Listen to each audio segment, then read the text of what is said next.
Come here. Get off.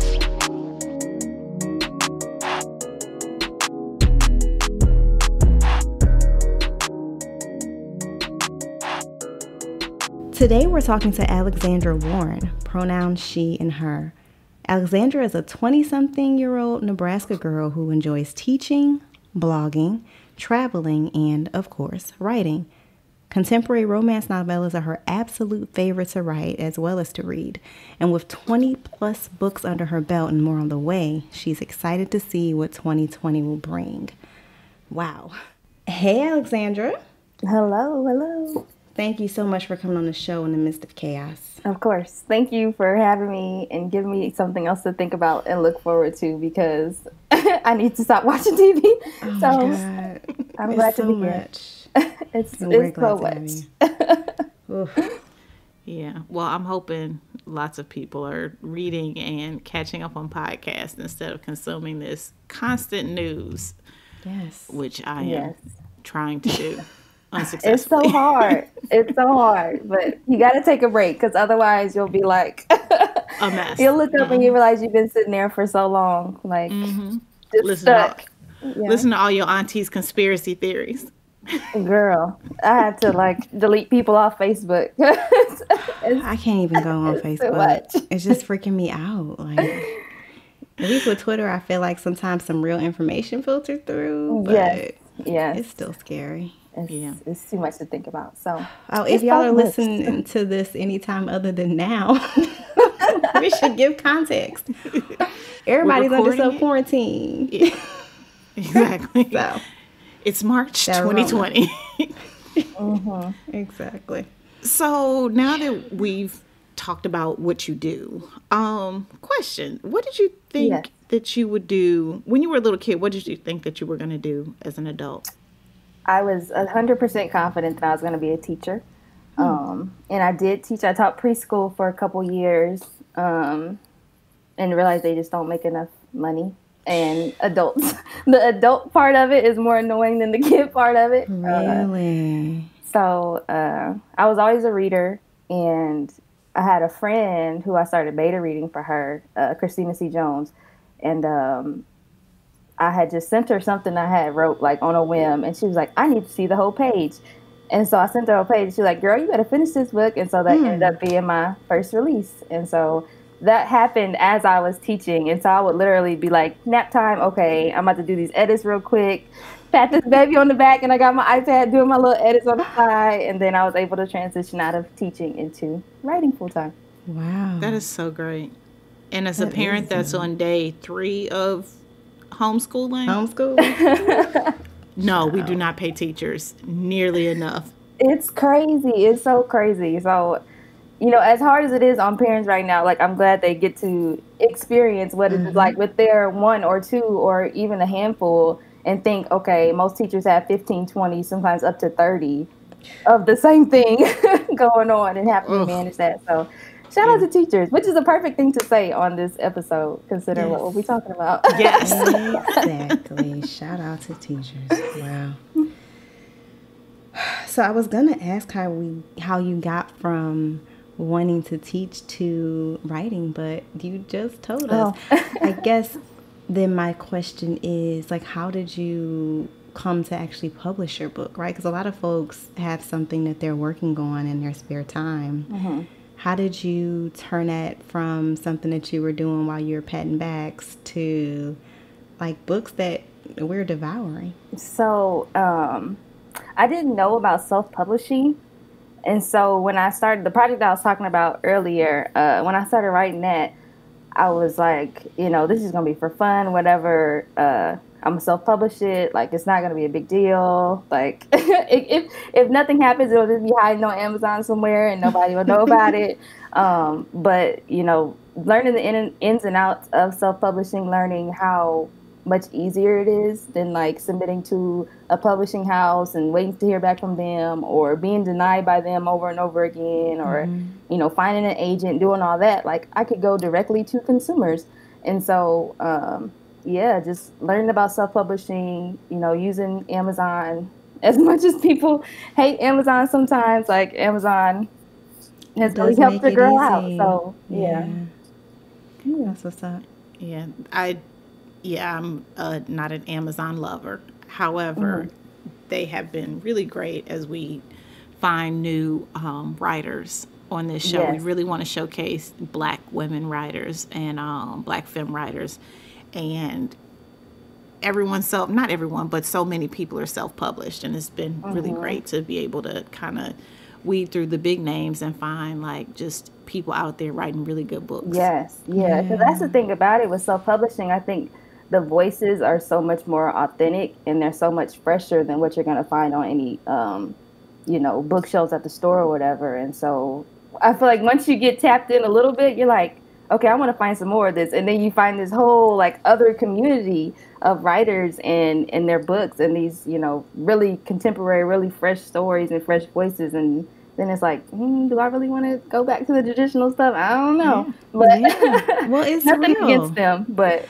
Not at all. I think it's all part of the landscape, right? Like we had Beverly Jenkins on, and she talked quite a bit about how the traditional industry, publishing industry, doesn't necessarily want us and doesn't always think that they can sell our stories and care about centering us. So if we can do it without having to deal with them, why not? exactly, that's exactly what it is. And we've found a way and, continue to grow that. And so I think now a lot of those publishing companies are looking into the indie landscape and kind of seeing, okay, what are they doing different? And, we're just doing our thing, not even trying to worry about them, just doing our thing. Yep. So to call you prolific is an understatement. You are just cranking out books. Thank you. How do you do it? What's your process? So ideas come to me. Like I don't have to think, okay, what am I going to write about next? And like stuff just happens and I'm like, ooh, that will make a good book. Like right now, the project that I'm working on literally came off of, I was scrolling Instagram on the Explore page. There was this cute little couple with their little baby bump, and that just like a whole story came from just that little snippet. Like Wow. all of it.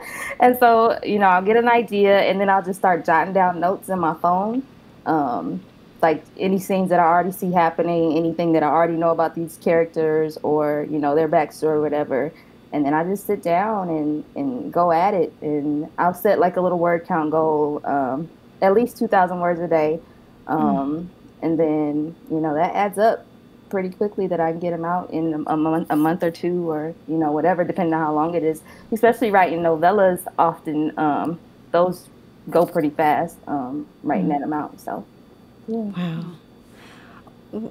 So I'm interested in, like, you clearly have a very specific process. Do you also kind of have like a formula for a successful book? Like, are there certain elements that pop up in your books that make it like uniquely an Alexandra Warren creation?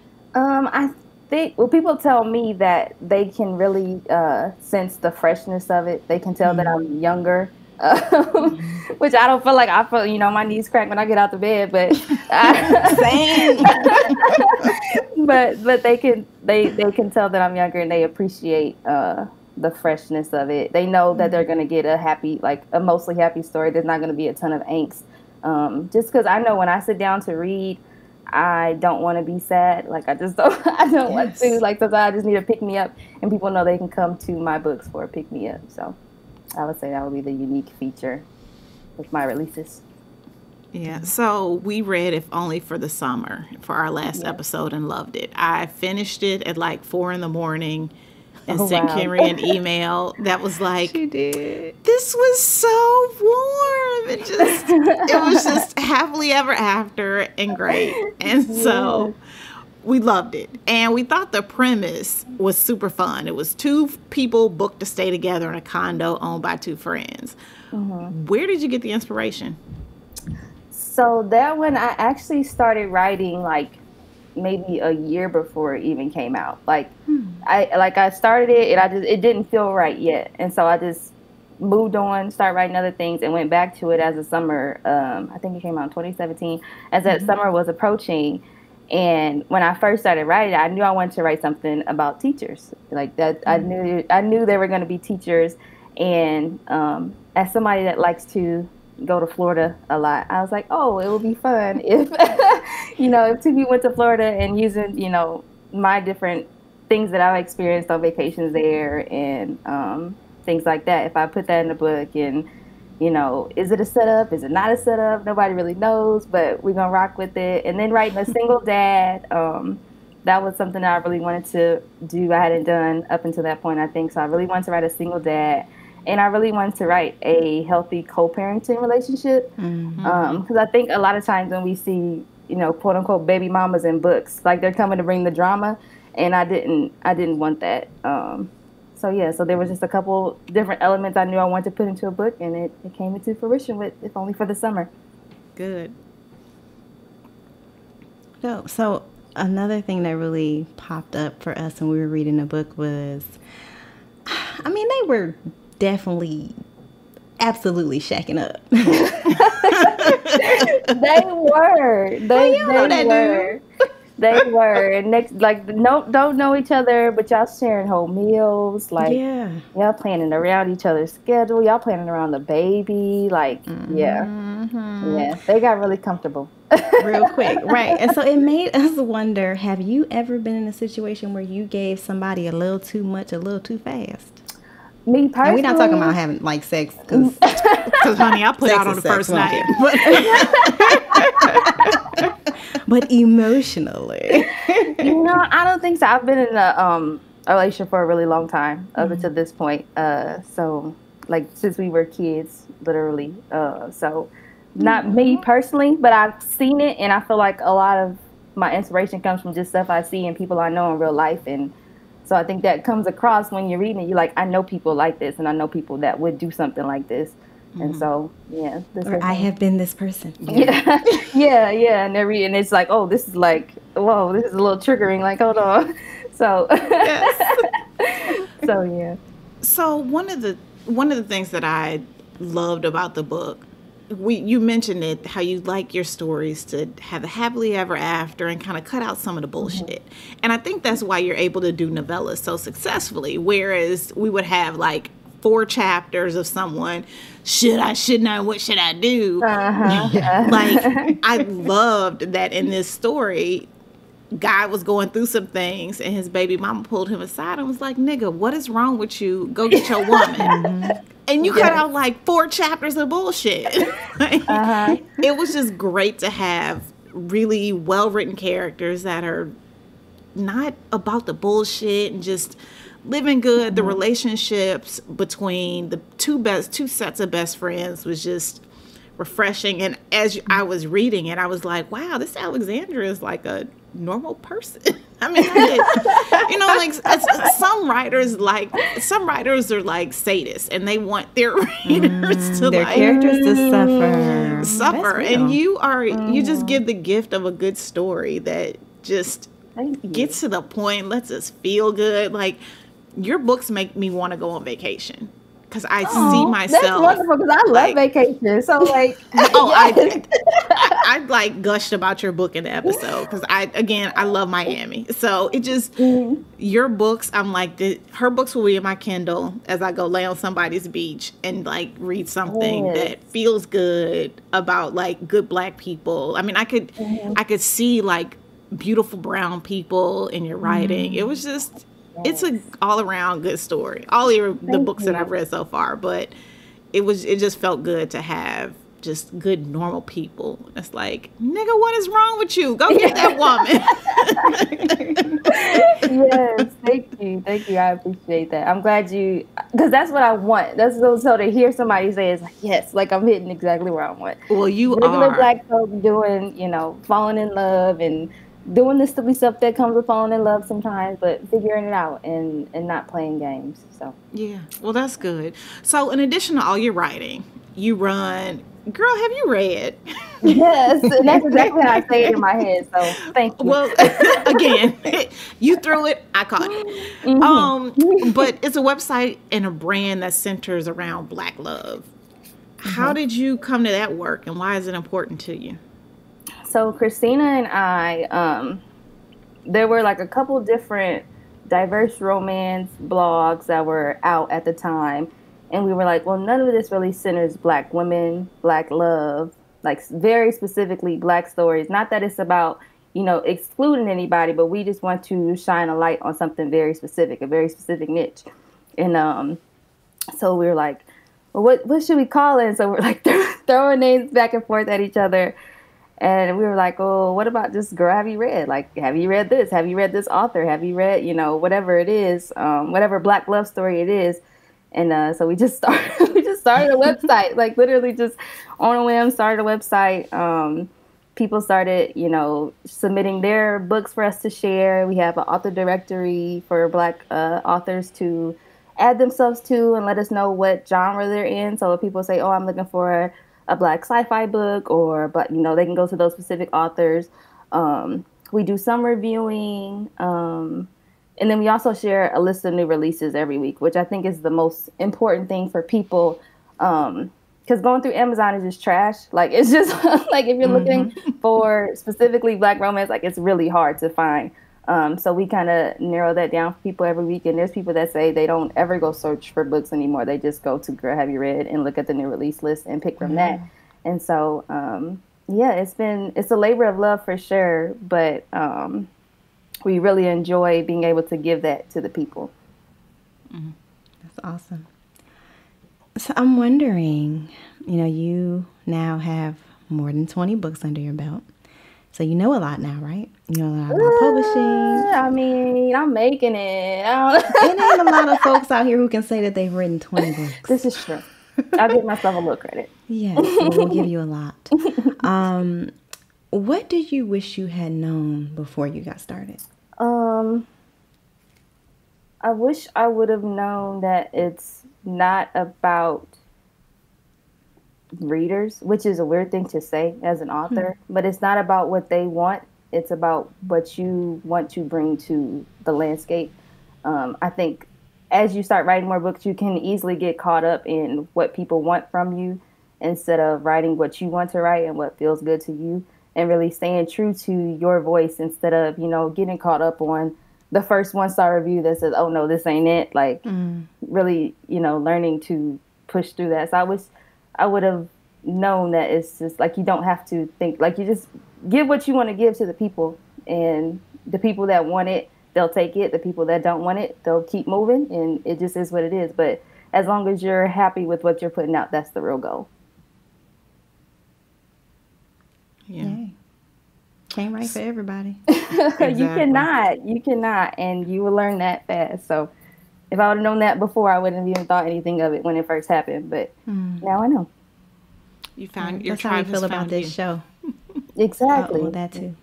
Yeah, we feel like people who don't like cussing and cringe when they hear the word pussy. Fuck We're in the wrong place. Listen, if only for the summer, I will never ever forget this. Somebody said teachers and foul language don't mix. And I was like, How do you first of survive all, teaching if you don't use foul language? that? And then it's like, these people are on summer break. Like, And they're humans and adults. and they're human and they're adults and they're not cussing in their classroom at children. And you know what? If they were high school or teachers, sometimes they do have to do that. But like, Yeah. it's like what? And so it's stuff like that that just reminds you that your work doesn't have to be for everybody. Like, you can Exactly. do your own thing. What are you most proud of in your career? I think I'm most proud of carving out my own little space in this indie Black romance universe. There's so many great authors and great voices, and I don't feel like I get lost in that.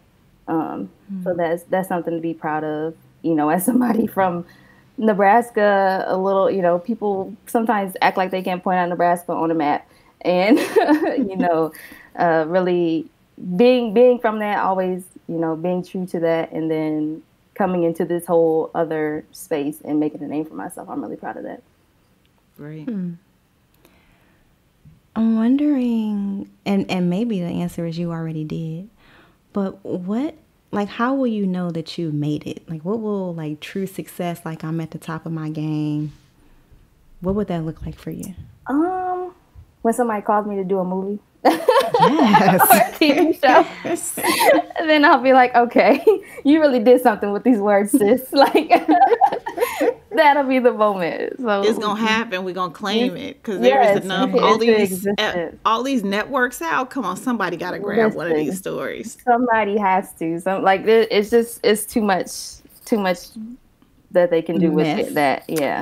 I see BET Christmas movie on the I'm sorry, I keep forgetting the name of the story, the one you just wrote.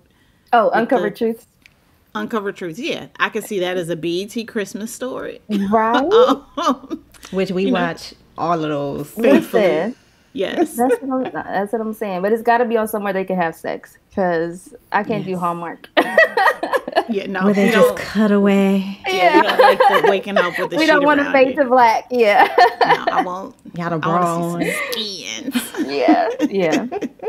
So yeah, that will be the moment. But I don't feel like I haven't, had success. I think every project comes with its own success. Like putting out a book is not easy, and bringing something to completion and actually putting it out to the world, like there's a burst of success with that. So. Mm-hmm. Okay, so healthy attitude. That Rona got us all cooped up in this house. So, share with us, what are you reading to keep your mind off of all the bullshit and decay going on out in the world? So I'm trying to think, what did I just download? Oh, Nicole Falls, who I have a series with, a sports romance series with. She just put out a novella called A Good Luck Fuck. It's a St. Patrick's Day theme, and she has like a whole series of like holidays. Oh, I saw that. I was Valentine's Day Joan, a Christmas Joan. Yes. So that's the most recent thing that I downloaded and want to get into. But when I'm writing, it's hard for me to like read and write at the same time, and so we ask all authors about that, and they're like, "Girl, what I shouldn't be doing is reading. I should be writing." So yeah, it makes you feel guilty, but you oftentimes like. If I'm feeling down about writing or whatever, I'll read something good, and that'll just charge me right back up to get in my doc. Like, this made me want to write. So, good. Yeah. Cool. Yeah. What's next? What you working on? What can we buy from you soon? So right now I'm working on. It kind of has a title, but I don't know if that's going to say the title, so I won't even say it. But it'll be a full-length project. It's about two people who. They kind of work together. They both attend this gala, and afterwards they have hot office sex. Didn't know that's where that was going. That's where that was going. So that's what I'm working on right now, and that will hopefully be out. With all this craziness going on, hopefully sooner than later. But. So that'll be out this spring. And so then where can people find you so that they know when it drops? So everything is on my website. Actually, it's alexandra.com. All my social media is variants of that because of like character limits. Yeah. But Instagram is actually Alexandra. Twitter is __ actually Alex, and then Alexandra Warren, author blogger on Facebook. Awesome. Great. Thank you so much for coming on. I know it's a lot happening, and we appreciate you. I appreciate coming on. Like I said, give me something else to think about because it's just this is crazy. This is crazy. We gonna be all right. Put it up there. Yeah. Because I have my concerns. I should say that when working in fiction. Then I did.